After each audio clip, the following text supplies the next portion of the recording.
Hello students, welcome back to IGNOU study at home. ये video DECE के students के लिए है। इसमें मैं आप लोगों के साथ DECE 2 का जो दिसंबर 2022 में पेपर हुआ था वो क्वेश्चन पेपर है, उसके आंसर मैं आप लोगों के साथ शेयर करूंगी। दिसंबर 2022 में जो आपका एग्ज़ाम हुआ था, इसमें आपका पहला प्रश्न है, उदाहरण देते हुए भोजन के किन्हीं दो कार्यों का वर्णन कीजिए। दूसरा है इसका पहले का है, निम्नलिखित में से प्रत्येक के कोई 3 कार्य बताइए। वसा, एक कोई भी खनिज लवण या फिर विटामिन एक होगा ना, इन तीनों के आपको एक एक कार्य बताने हैं। दूसरे प्रश्न में आपसे पूछा गया कि पूरक आहार से क्या मतलब है, यानी कि बच्चों को जब हम पूरक आहार देते हैं ना, उसका क्या मतलब होता है और कब देना चाहिए। निम्नलिखित प्रत्येक आयु वर्ग के शिशुओं को दिए जा सकने वाले कोई 2 पूरक आहार बताइए। यानी आपको 2 आहार बताने हैं। 6 माह के शिशु के लिए 2 आहार कोई और 10 माह के शिशु के लिए कोई भी 2 आहार बताने हैं। अब ये आहार हमने क्यों सेलेक्ट किए, आपको ये बताना है। नेक्स्ट तीसरा प्रश्न है, तीसरे का क में पोषक तत्वों की प्रस्तावित दैनिक मात्रा से क्या अभिप्राय है, उदाहरण देते हुए वर्णन कीजिए। आपको बताना है कि पोषक तत्वों की प्रस्तावित दैनिक मात्रा क्या होती है। नेक्स्ट तीसरे का ख है कि आलू का भरवा पराठा और दही क्या दोपहर के खाने के लिए एक संतुलित भोजन है, अपने उत्तर के कारण दीजिए। ये आपको बताना है कि है तो क्यों है, और नहीं मानते आप इसे तो क्यों नहीं मानते।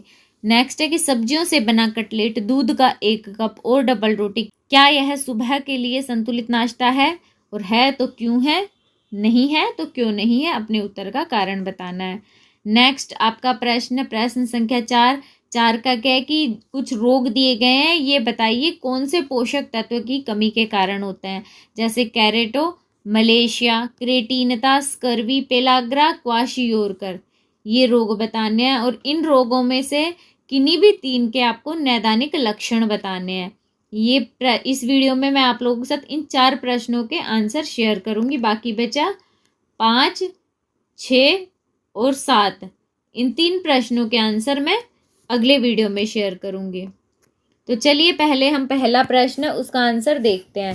पहला प्रश्न में आपसे पहले प्रश्न में पूछा गया है कि जो भोजन है उसके प्रमुख कार्यों का वर्णन कीजिए। हमसे 2 कार्य पूछे गए हैं, वैसे भोजन के 3 ही कार्य हैं, तो इनमें से हमें 2 लिखने हैं। तो यहाँ पे हम देखेंगे कि भोजन, पहले हमें ये लिखना है कि भोजन क्या है, थोड़ा सा भोजन के बारे में लिख देंगे। भोजन मानव जीवन की मूलभूत जरूरत है, जो न केवल जीवित रहने के लिए जरूरी है बल्कि मनुष्य को स्वस्थ रखने के साथ साथ विभिन्न कार्य करने की शक्ति भी देता है। यानी ना सिर्फ भोजन खा करके हम जीवित रहते हैं, बल्कि हमारे शरीर के द्वारा अनेक कार्य किए जाते हैं जिनकी शक्ति के लिए भोजन जरूरी होता है। हमारे भोजन में अनेक अदृश्य रासायनिक तत्व होते हैं जो हमें स्वस्थ बनाने के लिए जरूरी होते हैं। वो रासायनिक तत्व कौन कौन से होते हैं, जैसे वसा हो गई, प्रोटीन हो गया, आपका विटामिन्स हो गए, कार्बोहाइड्रेट हो गए, खनिज लवण हो गए, आपके फाइबर्स हो गए, और जो वाटर है बॉडी के अंदर, वो सब ऐसे अदृश्य पोषक तत्व हैं जो शरीर के लिए जरूरी होते हैं। इन पोषक तत्वों के अलावा भोजन में कुछ अपोषक तत्व भी होते हैं, जैसे प्राकृतिक रंग, गंध देने वाले पदार्थ आदि। भोजन हमारे शरीर को सुचारू रूप से कार्य करने के लिए आवश्यक तत्व है। भोजन के प्रमुख कार्य निम्नलिखित हैं। मुख्य रूप से क्या, भोजन के 3 काम हैं। पहला शरीर क्रियात्मक कार्य, दूसरा सामाजिक सांस्कृतिक कार्य, तीसरा मनोवैज्ञानिक कार्य। पहले हम शरीर क्रियात्मक कार्य देखेंगे भोजन का। हमारा शरीर भोज्य तत्वों से ही मिलकर बनता है। भोजन के शरीर क्रियात्मक कार्य आंतरिक एवं बाह्य अंगों के लिए होते हैं। भोजन के प्रमुख शरीर क्रियात्मक कार्य निम्नलिखित हैं। यानी शरीर की क्रियाओं से संबंधित जो भोजन के काम है वो कौन कौन से हैं। ऊर्जा प्रदान करना, पहला क्या काम है, ऊर्जा प्रदान करता है भोजन। जैसे गाड़ी के इंजन को चलाने के लिए ईंधन की जरूरत होती है, वैसे ही शरीर को गति प्रदान करने के लिए भोजन की जरूरत होती है। शरीर के ये कार्य भोजन से मिलने वाली ऊर्जा करती है। ऊर्जा के द्वारा शरीर में निम्नलिखित क्रियाएं होती हैं। यानी जब शरीर को ऊर्जा मिलती है तो कौन कौन सी क्रियाएं होती है? एक ऐच्छिक क्रियाएं होती हैं, एक अनैच्छिक क्रियाएं होती हैं। ऐच्छिक क्रियाएं वे होती है जिनके ऊपर क्या हमारा नियंत्रण होता है, और अनैच्छिक क्रियाएं हमारे नियंत्रण में नहीं होती, वो अपने आप होती रहती हैं। ऐच्छिक क्रियाएं वो क्रियाएं हैं जो मनुष्यों के नियंत्रण में होती हैं, जैसे उठना, भागना, चलना, दौड़ना आदि। अनैच्छिक क्रियाएं वे क्रियाएं होती हैं जो मनुष्य के नियंत्रण में नहीं होती, जैसे दिल का धड़कना, सांस लेना, रक्त का परिवहन आदि। अतः हम समझ सकते हैं कि भोजन के द्वारा प्राप्त ऊर्जा शरीर में हर समय कोई ना कोई कार्य कर रही होती है। ऊर्जा के बाद भोजन शरीर में क्या काम करता है? शरीर का निर्माण करता है। जन्म से लेकर मृत्यु तक हमारे शरीर में हमेशा क्या शरीर निर्माण का काम चलता रहता है, कुछ ना कुछ निर्मित होता रहता है शरीर में।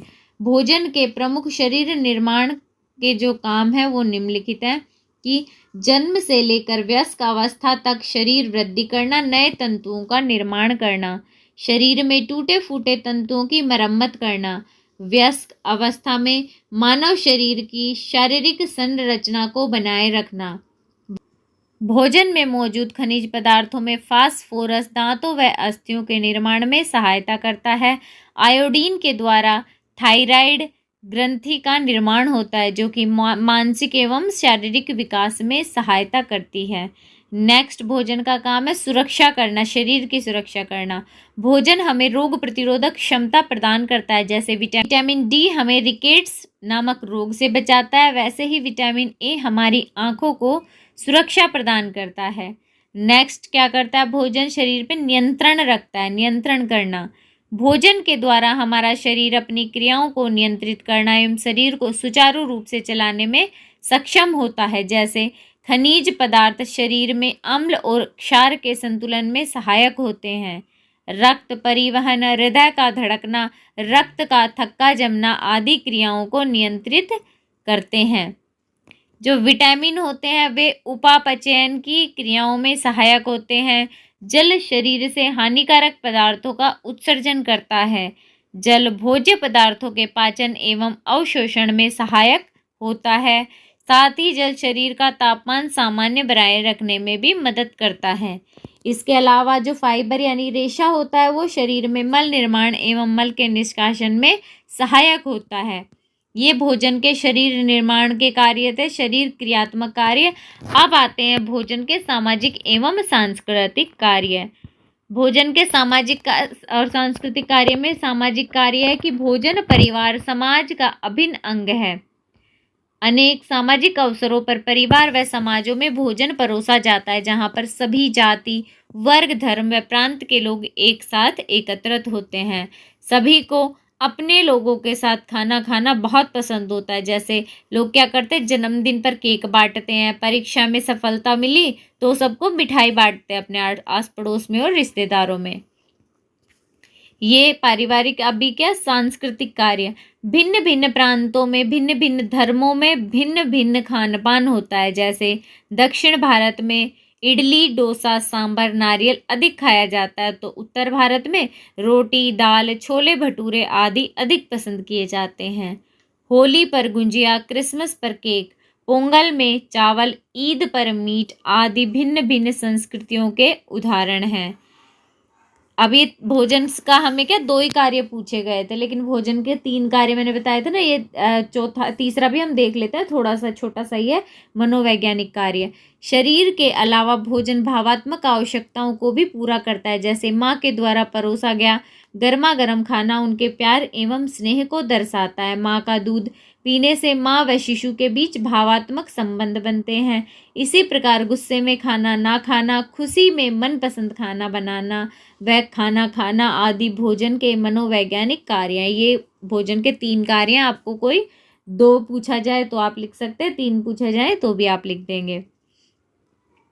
नेक्स्ट प्रश्न संख्या जो आपका प्रश्न है उसका ख है, निम्नलिखित में से प्रत्येक के कोई 3 कार्य बताइए। यानी पहले प्रश्न का ख है, इसमें आपको जो 2-3 चीजें दी गई हैं, वसा, प्रोटीन वगैरह ना, वसा, खनिज, ये चीजें दिए गए हैं। आपको इनके कोई तीन तीन काम बताने हैं कि भाई वसा है तो इसके तीन कार्य क्या हैं, इस तरह से आपको आंसर लिखना है। तो पहले हम देखेंगे वसा। वसा कार्बोज एवं प्रोटीन की भांति ही भोजन का आवश्यक पोषक तत्व है। वसा अथवा लिपिड्स भोजन पदार्थों में पाई जाने वाली वह चिकनाई है जिसके लिए हमें जंतु एवं वनस्पति जगत दोनों पर ही निर्भर रहना पड़ता है। जंतुओं में वसा चर्बी के रूप में और वनस्पति पदार्थों जैसे अनाज, बीज व फलों में तेल के रूप में पाई जाती है। वसा के द्वारा कार्बोहाइड्रेट से दुगने से भी ज़्यादा ऊर्जा प्राप्त होती है। जहाँ 1 ग्राम कार्बोहाइड्रेट से हमें 4 कैलोरी ऊर्जा मिलती है ना, वहीं अगर 1 ग्राम वसा लेंगे तो उससे 9 कैलोरी ऊर्जा प्राप्त होती है। यानी वसा बहुत ज़्यादा ऊर्जा देती है हमें।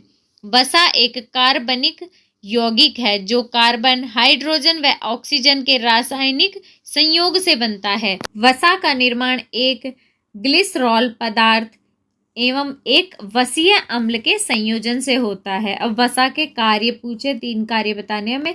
वसा ऊर्जा का एक महत्वपूर्ण स्रोत है। 1 ग्राम वसा से हमारे शरीर में लगभग 9 कैलोरी ऊर्जा प्राप्त होती है, यानी हमें ऊर्जा देती है। दूसरा कार्य शरीर का तापमान नियंत्रित करना। हमारी त्वचा के नीचे वसा की एक सामान्य परत रहती है जिसके कारण शरीर का तापक्रम बाह्य वातावरणीय प्रभाव से नियंत्रित बना रहता है। तीसरा काम है वसा का प्रोटीन की बचत करना। शरीर में प्रोटीन मुख्य निर्माणक तत्व है। यदि कार्बोहाइड्रेट के द्वारा क्या ऊर्जा की पूर्ति नहीं हो पा रही है तो ऊर्जा का काम क्या करता है, ऊर्जा देने के काम हमें प्रोटीन करता है। अगर शरीर में वसा क्या पर्याप्त मात्रा में, उचित मात्रा में वसा होगी तो वो क्या प्रोटीन को ऊर्जा उत्पादन में प्रयुक्त होने से रोकते हैं, यानी वो ही ऊर्जा दे देते हैं। तो प्रोटीन को ऊर्जा प्राप्त प्रदान करने की शरीर को जरूरत नहीं होती, इससे प्रोटीन की शरीर में बचत होती है। ये अभी वसा के बारे में पूछा गया था। अब दूसरा क्या, किसी भी एक खनिज लवण के बारे में बताइए। तो यहाँ पे हम कैल्शियम के बारे में लिख सकते हैं क्योंकि कैल्शियम एक खनिज लवण है। कैल्शियम एक चांदी के समान धात्विक तत्व है जिसका प्रतीक Ca है। यह शरीर में यानी वयस्क शरीर में उसके भार का 1.5 से 2% तक पाया जाता है। एक वयस्क शरीर में 1200 ग्राम कैल्शियम होता है जिसका 98% फास्फेट के रूप में हमारी हड्डियों में पाया जाता है। बाकी का कोमल ऊतकों में पाया जाता है। रक्त में सामान्य कैल्शियम स्तर 9 से 11 mg से लेकर 100 mg तक पाया जाता है। अतः जब रक्त में कैल्शियम इस मात्रा से कम हो जाए तो उसे अल्प कैल्शियम रक्तता कहते हैं और अधिक हो जाए तो अति कैल्शियम रक्तता कहा जाता है। यानी कैल्शियम हमारे शरीर में कम भी नहीं होना चाहिए तो ज़्यादा भी नहीं होना चाहिए। कैल्शियम के कार्य हड्डियों व दांतों के निर्माण हेतु आवश्यक होता है। विभिन्न प्रकार के लवणों के साथ मिलकर यह अस्थि एवं दांतों को सख्त एवं स्थिर बनाता है ताकि ये पूरे शरीर के आधार के रूप में काम कर सके। दूसरा, कैल्शियम रक्त का थक्का बनाने में मदद करता है। यह रक्त जमाने में सहायक होता है। कैल्शियम की अनुपस्थिति में रक्त जमने की प्रक्रिया नहीं हो सकती है, यानी अगर शरीर में कैल्शियम नहीं होगा तो रक्त नहीं जम पाता है। कैल्शियम तथा विटामिन के मिलकर एक बारीक जाल का निर्माण करते हैं शरीर के अंदर जिसमें लाल रुधिर कणिकाएं फंसकर थक्के के रूप में जम जाती हैं। तीसरा काम कैल्शियम क्या करता है, शारीरिक वृद्धि करता है। अगर शरीर में कैल्शियम कम हो तो शरीर में प्रोटीन की मात्रा भी कम हो जाती है जिससे शरीर की सामान्य वृद्धि पर प्रभाव पड़ता है। अभी कोई एक विटामिन बताना है तो विटामिन ए के बारे में हम बता देंगे। लिख सकते हैं कि जब विटामिन की खोज हुई तो सर्वप्रथम विटामिन ए की खोज हुई थी। मछली के तेल व मक्खन में ऐसे वृद्धि करने वाले तत्व पाए जाते हैं जिनको वैज्ञानिकों ने विटामिन ए का नाम दिया। विटामिन ए को संक्रमण रोधी भी कहा जाता है। इसमें विटामिन रेटिनॉल व बीटा कैरोटीन का समावेश होता है। विटामिन ए के प्रमुख कार्य कौन कौन से होते हैं? वृद्धि में सहायक है। यह शरीर की वृद्धि विशेषकर हड्डियों व कोमल ऊतकों की वृद्धि के लिए सहायक होता है। दूसरा काम है सामान्य दृष्टि बनाए रखना। विटामिन ए की कमी से आंखों में जीरोपैथेल्मिया नामक रोग हो सकता है, अतः विटामिन ए आंखों की सुरक्षा करने के लिए जरूरी है। तीसरा है बीमारियों से बचाव। विटामिन ए में रोग प्रतिरोधक तत्व पाए जाते हैं, इसलिए इसे विटामिन ए को संक्रमण रोधी विटामिन भी कहा जाता है। यह संक्रमण को रोककर शरीर में बीमारी होने से रोकता है। ये कुछ और काम है, लेकिन आपको सिर्फ 3 काम लिखने हैं, तो 3 कार्य यहाँ पे हो गए हैं। नेक्स्ट प्रश्न है हमारा, पूरक आहार से क्या अभिप्राय है। यानी आपका जो दूसरा प्रश्न है, दूसरे का क्या है कि पूरक आहार क्या है, पूरक आहार से आपका क्या मतलब है और ये किस आयु में देना प्रारंभ करना चाहिए। पूरक आहार क्या, माँ के दूध के अलावा शिशु को दिए जाने वाला किसी भी प्रकार का खाद्य पदार्थ है वो पूरक आहार कहलाता है। चौथे से 6ठे महीने तक माँ का दूध बच्चे के लिए पर्याप्त होता है। उसके बाद उसे माँ के दूध के साथ साथ कुछ अन्य आहार देने की भी आवश्यकता होती है। शिशु के आहार में माँ के दूध के अतिरिक्त अन्य खाद्य पदार्थों की शुरुआत करने की प्रक्रिया को स्तन्य मोचन अथवा पूरक आहार देने की प्रक्रिया कहा जाता है। यह एक क्रमिक प्रक्रिया है जो उसी क्षण शुरू हो जाती है जब अन्य खाद्य पदार्थ शिशु को दिए जाते हैं और तब तक चलती है जब तक बच्चों के द्वारा माँ का दूध लेना पूर्ण रूप से बंद नहीं हो जाता। यानी बच्चा माँ के दूध के अलावा जरा सी चीज़ हम उसे देना शुरू करते तब से लेके वो माँ का दूध पीना बंद ना कर देता तब तक जो पूरक आहार है उसकी प्रक्रिया चलती रहती है। अतः इस समय बच्चे को जो आहार दिया जाता है वही पूरक आहार कहलाता है। सामान्यतः शिशुओं को दिया जाने वाला पहला भोजन माँ का दूध ही है। यदि बच्चे को 6 माह तक औसतन 850 ml माँ का दूध मिलता है तो उसकी आवश्यकता की पूर्ति तो आराम से हो जाती है। दूध में लौह तत्व बहुत कम मात्रा में उपस्थित होता है, परंतु बच्चे के शरीर में जन्म के समय संचय कोश में लगभग 4 माह तक के लिए लौह तत्व संचित रहता है, जो कि जीवन के प्रारंभिक महीनों में उसके विकास में सहायक होता है। दूसरा एक विटामिन सी है, यह भी 4 से 6 महीने तक बच्चों की ज़रूरतों को शरीर में पूरा कर देता है, परंतु 4 से 6 माह के बाद माँ का दूध मात्र पर्याप्त नहीं होता। अतः इन बढ़ती हुई ज़रूरतों के लिए हमें अन्य आहार भी देने होते हैं, जो कि क्या बच्चे की वृद्धि और विकास के लिए जरूरी होते हैं बच्चे के लिए। इसलिए हमें बच्चों को पूरक आहार में वो सब देना चाहिए। पूरक आहार के साथ माँ का दूध भी जारी रखना चाहिए, क्योंकि इस आयु में यह जरूरी व फायदेमंद है। चूँकि एकमात्र माँ के दूध से बच्चे के पोषक तत्वों की जरूरतें पूरी नहीं हो सकती है, इसलिए 6 माह के बाद पूरक आहार की शुरुआत कर देनी चाहिए। दूसरे के ख में आपसे पूछा गया था कि कुछ आयु वर्ग बताए गए हैं, 2 आयु वर्ग, उनको 2 खाद्य पदार्थ कौन कौन से आप दे सकते हैं पूरक आहार में, वो आपको बताना है। अब आप लोग अपने हिसाब से, क्या परिवार में आप लोगों ने भी देखा होगा भाई छोटा बच्चा उसे क्या खिलाते हैं, तो आप लोग वो लिख सकते हैं। तो इसमें आप 6 महीने के शिशु के लिए उबली हुई दाल का पानी दे सकते हैं और सूजी की खीर दे सकते हैं। 10 महीने का बच्चा है उसे उबला और फिर उसको मसल कर आलू दे सकते हैं और खिचड़ी दे सकते हैं। तो ये 2 आपके बच्चे के जो भी इन आयु वर्ग के बच्चों के खाद्य पदार्थ हो गए। और इन जो खाद्य पदार्थ आपने ऊपर लिखा है, प्रश्न ग में ये पूछा गया कि भाई आपने वो जो चुने हैं बताया है वो क्यों चुने हैं, उनका रीज़न बताना है। तो 6 माह का जो शिशु है उसके लिए हमने उबली हुई दाल और सूजी की खीर रखी है, क्योंकि क्या बच्चे को हमने पूरक आहार देना शुरू ही किया है, तो उससे सॉलिड चीज़ लिक्विड फॉर्म में ही दी जा सकती है, क्योंकि अभी एकदम से क्या वो सॉलिड चीज़ को पचा नहीं पाएगा, उसका कोमल पाचन तंत्र जिसे सिर्फ क्या अभी तक माँ के दूध की आदत है। इस वजह से इसे दाल को बिल्कुल बॉयल कर लेंगे और बिल्कुल जब वो गल जाएगी तो उसको बिल्कुल मैश करके और उसका पानी दिया जाए। और ऐसे ही सूजी को भूनकर दूध में डालकर उसकी खीर बनाई जाए, तो वो भी पतली पानी की लिक्विड की जैसी खीर रहेगी ना। ये चीज़ें बच्चे के सॉलिड लिक्विड फॉर्म में दिया जाए तो बच्चे के लिए अच्छा रहता है। बिना मसाले के भी खाना रहेगा बच्चों को, इसलिए इनमें कोई मसाला भी नहीं होता, इसलिए हमने इनको चुना है। अतः बच्चे को निगलने एवं पचाने में भी समस्या नहीं होगी, साथ ही दाल से बच्चे को उचित मात्रा में प्रोटीन भी मिलेगा। सूजी की खीर में भी सूजी व दूध बच्चे के लिए सुपाच्य है, अतः हमारा चयन उपयुक्त है। इसी प्रकार जो 10 माह का बच्चा, उसके लिए हमने उबला आलू जो रखा है ना, वो नमक डालकर और दाल चावल की मिलाकर खिचड़ी, या कुछ उसमें हम सब्जियां भी डाल सकते हैं। ये हमने खिचड़ी बनाई तो उस चीज़ के लिए वो हमने इसलिए चुना है कि इसमें क्या, जैसे खिचड़ी वगैरह में हम सब्जियां डालेंगे, आलू में नमक डाल सकते हैं बच्चे की पसंद के अनुसार कि भाई अगर उसे नमक पसंद है तो, और खिचड़ी में तो हम सब्जियां डाल ही सकते हैं। छोटे बच्चे को जितना हम चीज़ें खिलाएंगे उतना बच्चे के लिए हेल्दी रहेगा। तो ये हम सब्जियां डालेंगे तो बच्चा क्या, बच्चों को रंग बिरंगी सब्जियां देख के खाना पसंद भी आएगा और बच्चे को आदत भी पड़ेगी सब्जियां खाने की। तो इसलिए हम क्या, इन बच्चों के पोषक तत्व चीज़ें ऐसी चुनी है कि जो बच्चों को अच्छी भी लगे और उनके शरीर के हिसाब से सुपाच्य हों और उनके पोषक तत्वों की ज़रूरतों को आसानी से पूरा करें, इसलिए हमने इन खाद्य पदार्थों को चुना है। प्रश्न संख्या 3 में क्या में पूछा गया कि पोषक तत्वों की प्रस्तावित दैनिक मात्रा से क्या अभिप्राय है, उदाहरण देते हुए स्पष्ट कीजिए। यानी पोषक तत्वों की दैनिक प्रस्तावित मात्रा क्या है। पोषक तत्वों की प्रस्तावित दैनिक मात्रा से अभिप्राय उस मात्रा से है जिससे शरीर में उस पोषक तत्व की आवश्यकता की पूर्ति हो सके।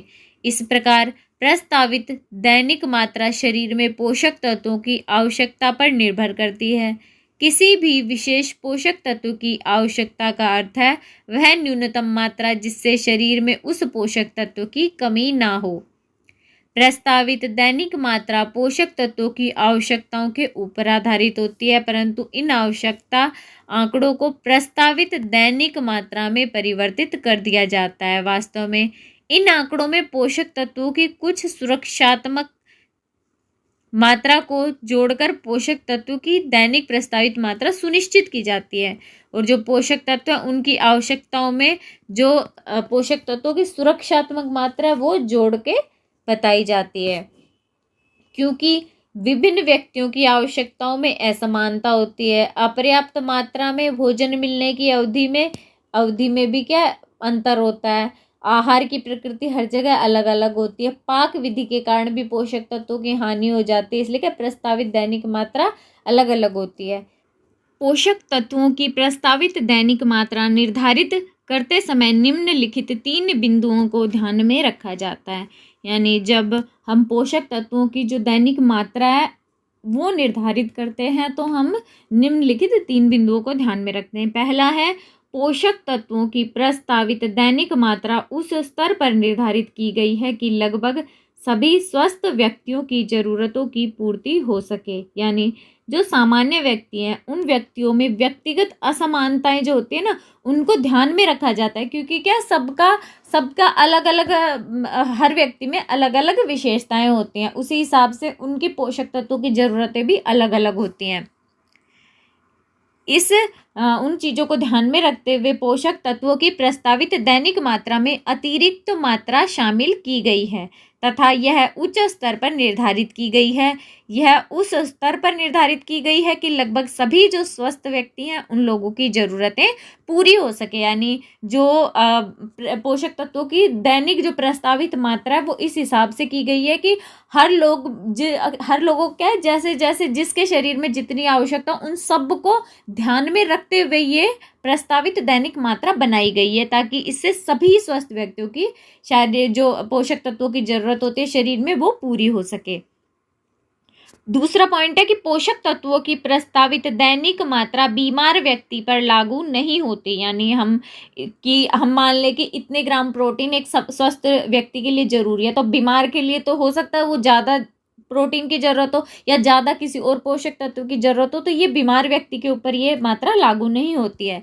यानी कि जो व्यक्ति है उसके बीमार होने पर उसे एक या अनेक प्रस्तावित दैनिक पोषक तत्वों की आवश्यकता घटी या बढ़ सकती है। कई बार तो बीमारी में खाई जाने वाली दवाइयाँ भी पोषक तत्वों पर प्रभाव डालती हैं, जैसे कि जो एंटीबायोटिक दवाएं खाते हैं तो उससे बॉडी के अंदर जो हमारा विटामिन बी है, बी समूह के जो बी कॉम्प्लेक्स के जो भी विटामिन्स हैं उनकी ज़रूरत शरीर में बढ़ जाती है। अतः पोषक तत्वों की प्रस्तावित दैनिक मात्रा केवल सामान्य व्यक्तियों पर ही लागू होती है, बीमार व्यक्तियों पर नहीं। तीसरा है, वयस्कों के लिए प्रस्तावित दैनिक मात्रा लिंग, आयु, शरीर के आकार व सक्रियता स्तर पर निर्भर करती है। यानी कि जो सभी वयस्क व्यक्ति हैं उनको ऊर्जा व प्रोटीन की प्रस्तावित दैनिक मात्रा की जरूरत एक समान नहीं होती है। यह असमानता विभिन्न कारकों जैसे आयु, लिंग, शारीरिक भार व सक्रियता स्तर पर निर्भर करती है। अतः प्रस्तावित दैनिक मात्रा का निर्धारण संदर्भ व्यक्ति पर निर्भर करता है, जैसे कि सारणी में बताया गया। यानी कि हर एक दो स्वस्थ व्यक्ति मान लीजिए खड़े हैं, तो ऐसा नहीं है कि दोनों के लिए समान मात्रा पोषक तत्वों की होगी, यानी कि उनमें अलग अलग भी हो सकते हैं। ये डिपेंड करता है कि वो आदमी है या औरत है, या फिर वो कितना बड़ा है या काम कैसा करता है, किस हिसाब से करता है, उसकी आयु कितनी है, इन सब चीज़ों का उसके ऊपर प्रभाव पड़ता है। जैसे कि आप देख सकते हैं कि वर्ग में जैसे पुरुष है, अब पुरुष है वो अल्प श्रम यानी जो बहुत कम काम करते हैं,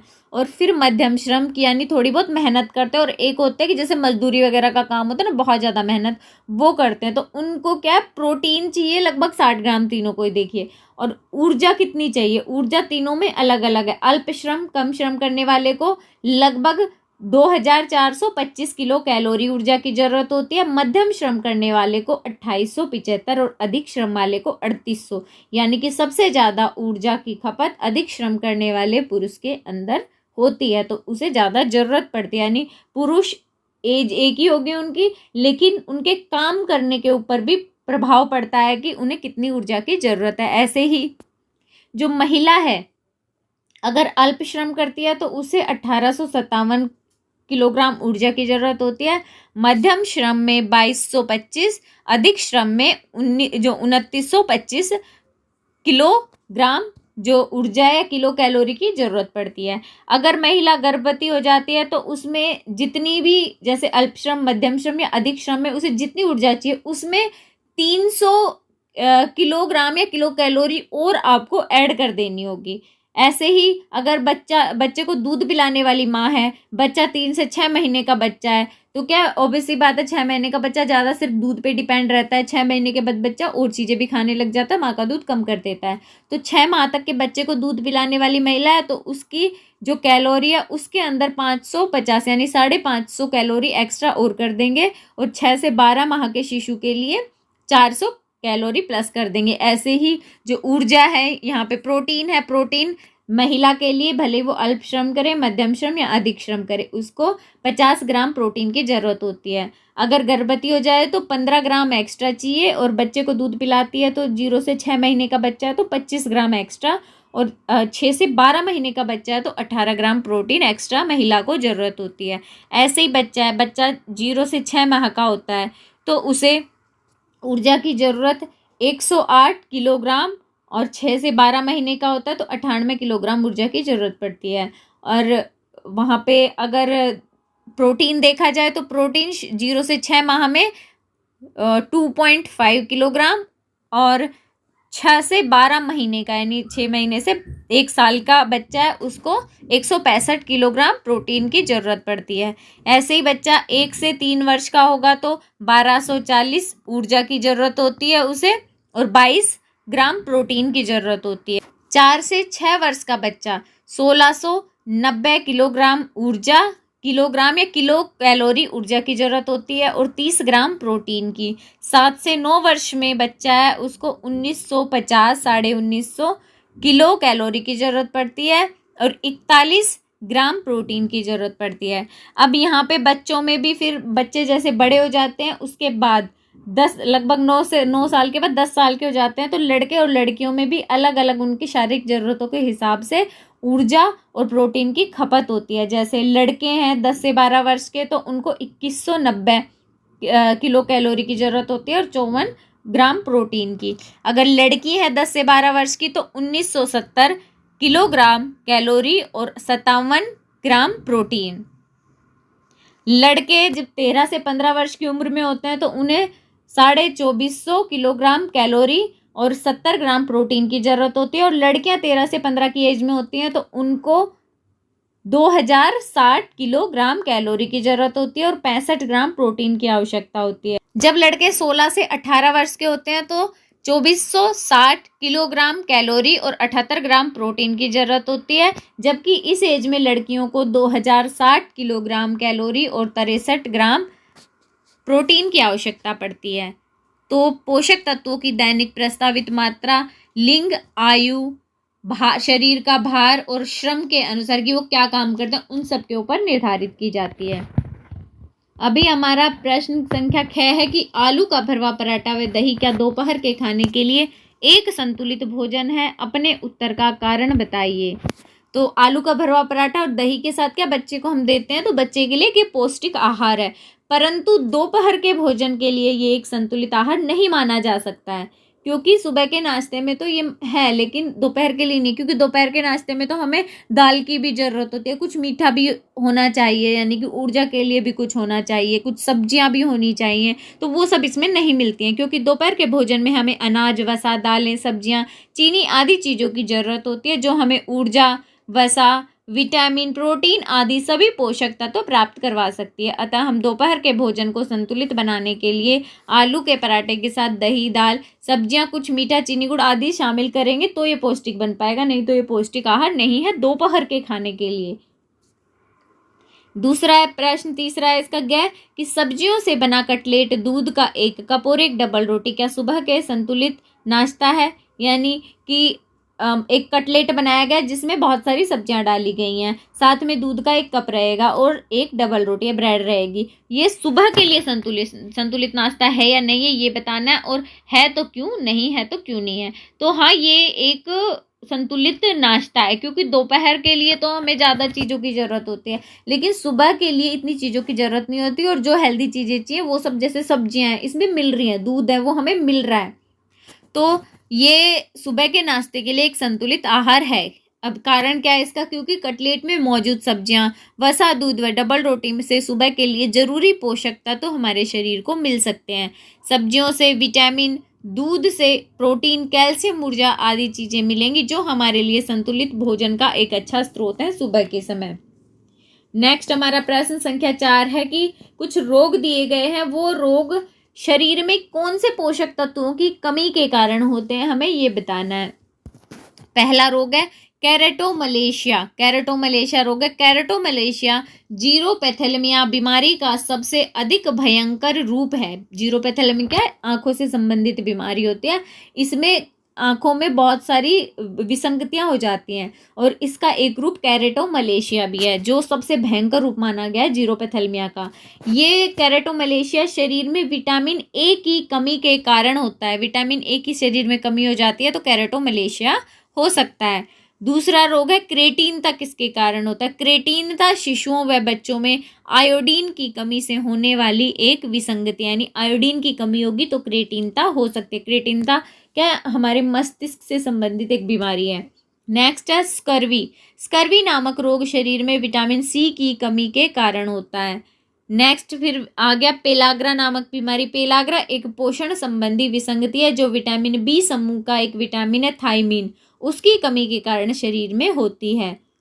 अगली है बीमारी क्वाशियोरकर। क्वाशियोरकर और मरासमस क्या? ये हमारे प्रोटीन ऊर्जा कुपोषण की एक भयंकर बीमारियां दोनों। तो क्वाशियोरकर भी प्रोटीन ऊर्जा कुपोषण के से संबंधित विसंगति है, जो कि शरीर में प्रोटीन और ऊर्जा की कमी के कारण होती है। अब चौथे में ही प्रश्न संख्या 6 में ये पूछ लिया गया कि जो रोग बताए गए हैं इनके आपसे पूछा था किस वजह से होते हैं, किस कमी के कारण होते हैं। अब पूछा गया कि इनमें से किन्हीं भी 3 को ले लीजिए, उनके नैदानिक लक्षण बताइए कि भाई हमें कैसे पता लगे कि किसी के अंदर ये बीमारी है, कैरेटोमलेशिया है, कैसे किसी में को हम पहचान पाए कि उसमें ये स्कर्वी नामक बीमारी है। तो किसी भी 3 के बारे में हमें लिखना है। तो पहला है स्कर्वी के नैदानिक लक्षण। स्कर्वी रोग मुख्य रूप से विटामिन सी की कमी से होने वाला रोग है। यह एक पोषण से संबंधित विसंगति है। जैसे आहार में ताजे फल व सब्जियों का अभाव रहता है, उनको यह बीमारी अधिक प्रभावित करती है। स्कर्वी भारत में पाई जाने वाली एक प्रमुख पोषणात्मक विसंगति है। इसके प्रमुख नैदानिक लक्षण निम्नलिखित हैं। यानी जो स्कर्वी है उसका पता कैसे चलता है? स्कर्वी बीमारी में जो व्यक्ति है उसके मसूड़े फूल जाते हैं और उनमें खून बहने लग जाता है, मसूड़ों में संक्रमण हो जाता है, जरा सा छूने पे मसूड़ों से रक्त बहने लग जाता है।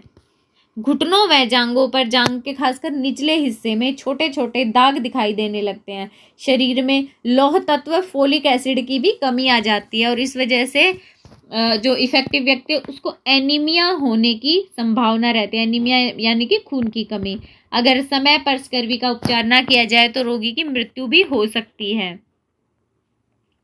दूसरी बीमारी है पेलाग्रा। पेलाग्रा के नैदानिक लक्षण क्या है? पेलाग्रा एक पोषण संबंधी विसंगति है जो विटामिन बी समूह के ही एक विटामिन थायमीन की कमी के कारण होता है।